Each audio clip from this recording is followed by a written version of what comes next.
Hello everyone and welcome back to my channel. This is Spring Porter with Spring Solutions LLC. In this video, I'm giving you 6 reasons why debtors don't recover their unclaimed funds. I'm also going to be providing you with a small update to the BK Hack course. If you're interested, please stay tuned. Please note that I am not an attorney. This information is not indicated as legal advice. If you have not subscribed to my channel, please do so now.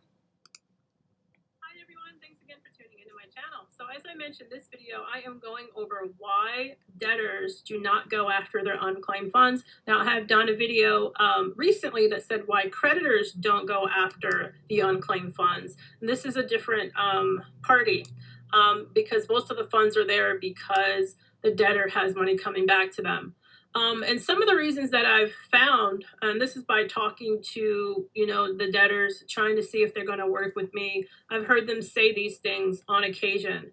And so the first thing on this list, why debtors don't recover their own unclaimed funds, is they just simply don't know about it, right? The courts will sometimes send notices only to their attorney's office. They don't always send it to the client directly. Sometimes the lawyer is supposed to send those same documents to the debtor, and sometimes they don't. Things often get lost in the mail. Things often are on someone's desk, and it just doesn't follow through. The debtor simply just may not know that it's there. Number 2, they think that maybe their lawyer is handling it. So for those clients that have, pretty good correspondence and relationship with their attorneys, they probably get a lot of things in the mail from the attorneys, and they usually are just sending it to them as an FYI.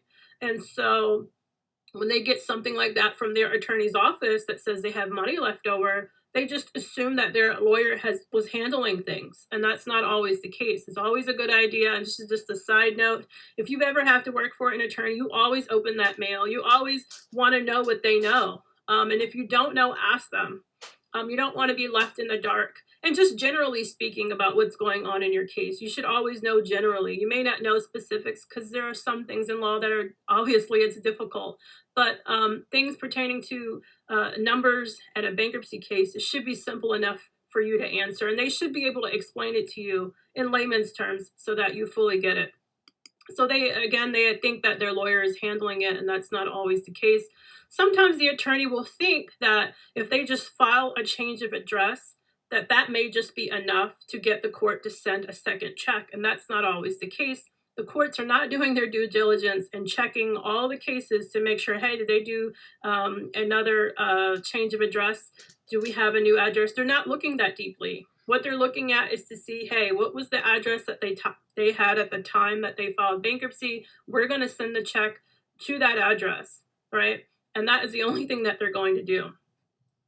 Number 3, why don't debtors recover their unclaimed funds? Because they may think it's fake.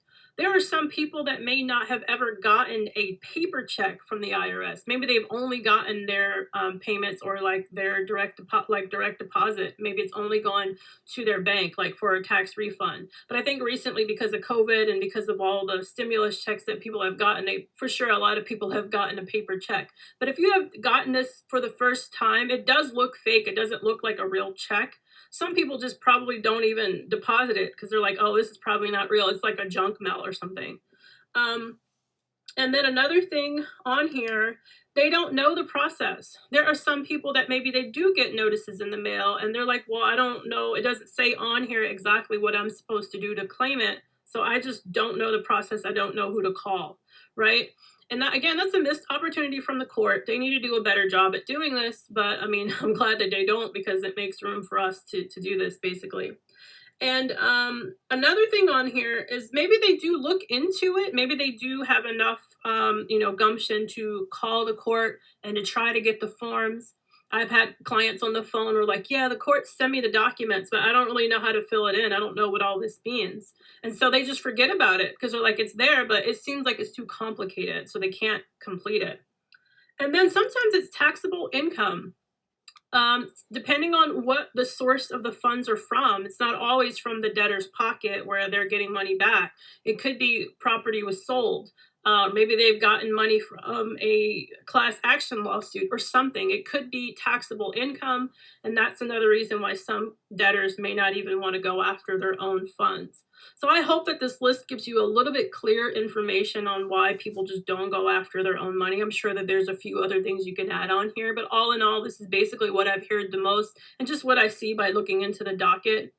So I will see you in the next video. Thanks for watching. If you are interested in joining my course, please look at the link in the description box. If you have any questions, please email me at springsolutionsllc@gmail.com. Thanks for watching, and I'll see you in the next video. Okay, and just one more tidbit information. I have added an additional form in the BK Hack course. They did have an update in their process. And if you've watched a previous video that I did just recently where I had a student review and I also, or student testimony, and the one for the payout for the Connecticut, I'm sorry, for the state of Massachusetts that I just recently uploaded. There is an additional form that you're going to need in the BK Hack method. So I have, if you are enrolled into that course, you may want to take a look at that form. It's just one form that basically says you're not an attorney working on this particular case or particular motion. And again, the client is signing this because you're not an attorney in these areas. The client will be signing this. All right. And this is only for the Eastern District of Virginia. It's for no other one. They're slightly unique. All right. So if you have any questions about that form or about the updates, about anything else, please email me at springsolutionsllc@gmail.com. I will see you in the next video. Thanks for watching.